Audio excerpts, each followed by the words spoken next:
நிஜமாலே நான் போனது உண்மைதான், கோவப்பட்டது உண்மைதான், அவனை அடிச்சது கூட உண்மைதான். ஆனால் அவனை நான் கொலைலாம் எதுவும் பண்ணல ஓனர், சத்தியமா. ஏற்கனவே ஒரு கொலைப்பலியோட தான் நான் சுற்றி நிற்கிறேன். ஆனால் இந்த தடவை தப்பாவதுன்னு எனக்கு நம்பிக்கை இருக்கு ஓனர். நீங்கள் கிளம்புங்க, நான் எப்படியாவது வெளியே வந்துடுவேன். கிளம்புங்க ஓனர். இல்லை தலையிடாதீங்க ஓனர், நான் பார்த்துக்கிறேன். என்ன சத்யா, எனக்காக போய் சண்டை போட்டிருக்க. எனக்காக எத்தனை நாள் அந்த ஷெட்டு கூடவே இருந்து என் வளர்ச்சிக்கு துணையா இருந்திருக்க. இப்ப நான் எப்படி உன்னை அம்போன்னு விட்டுட்டு போக முடியும்? ஓனர், இது இருக்கிறதுலே கொஞ்சம் சிக்கமான கேஸ் ஓனர். செத்தவன் சாதாரணமான ஆள் கிடையாது, செம்ம துட்டு பார்ட்டி. எனக்கு என்னவோ உள்ளே வேறு எதுவும் நந்துக்குது. அது என்ன நம்ம கண்டுபிடிச்சோன்னா தான் என்னை இந்த கேஸ்லேருந்து காப்பாற்ற முடியும். நீங்கள் வேற கர்ப்பமாகறீங்க, உங்களை சுற்றி ஏற்கனவே பிரச்சனையாகுது. நீங்கள் இந்த கேஸுக்குள்ளே வந்தீங்கன்னா அது உங்களுக்கு தேவையில்லாத பிரச்சனையை தான் கொடுக்கும். சொல்கிறது கேளுங்க, நீங்கள் ஒதுங்கி நில்லுங்க. எனக்கு தெரிஞ்ச லாயர் இருக்கிறாரு, அவராண்ட நான் பேசுகிறேன். அவர் பார்த்துப்பார் எல்லாத்தையும். அப்புறம் நம்ம புள்ளிங்க நிறைய பேர் இருக்கிறானுங்க, அவனுங்களாண்ட ஹெல்ப் கேட்டால் என்னை வெளியே எடுத்துருவானுங்க. நீங்கள் கிளம்புங்க. இல்ல சத்யா, என்ன ஆனாலும் சரி, இன்னும் வெளியே எடுக்காம நான் ஓய மாட்டேன். உன்னால அவன் செத்திருக்க மாட்டான்னு நான் உறுதியா நம்புறேன். அதுக்கு பின்னாடி என்ன உண்மை இருக்கோ அதை கண்டுபிடிச்சு நான் உன்னை காப்பாத்துவேன்.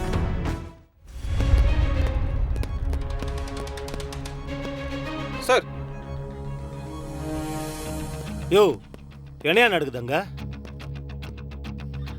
அக்யூஸ்ட் கிட்ட வந்து பேசிட்டு இருக்காங்க, வேடிக்கை பார்த்துக்கிட்டு இருக்கீங்க. சார் சார் என்ன சார், ஒரு கிரைம் நடந்துச்சுன்னா அதுக்கு முன்னாடி அரெஸ்ட் பண்ணிடுவீங்களா? அதுக்கு பின்னாடி யார் இருக்காங்க, என்ன ஏதுன்னு விசாரிக்க மாட்டீங்களா என்ன? விசாரிச்சிட்டோம் மேடம். விசாரிச்சு தெளிவான எவிடன்ஸோட தான் அவனை அரெஸ்ட் பண்ணியிருக்கோம். அவன் அந்த வீட்டுக்கு போயிருக்கான், அவனை அடிச்சிருக்கான். அடிச்சதுல அவர் இறந்துட்டாரு. இல்ல சார், சார் எல்லா குற்றத்துக்கு பின்னாடியும் நிறைய மர்மங்கள் ஒளிஞ்சிருக்கும் சார். சார் அதே மாதிரி தான் இது கூட சார். நீங்க நினைக்கிற மாதிரி அந்த இன்வெஸ்டர் நவீன் அவ்வளவு நல்லவன் கிடையாது.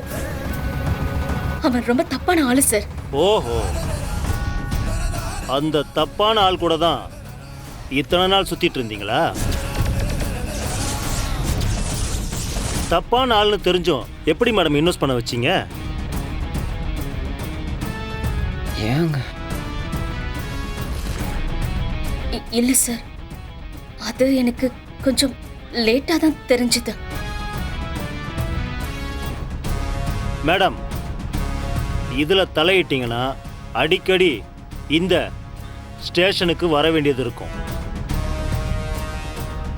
அது உங்களுக்கு நல்லது இல்லை. தயவு செஞ்சு விலகிடுங்க. இந்த கேஸை எப்படி முடிக்கணும்னு எனக்கு தெரியும். சார் சத்யா கொலை பண்ணல சார். நான் உண்மையை கண்டுபிடிச்சு நிரூபிக்கிறேன். சத்யா நிரபராதி சார்.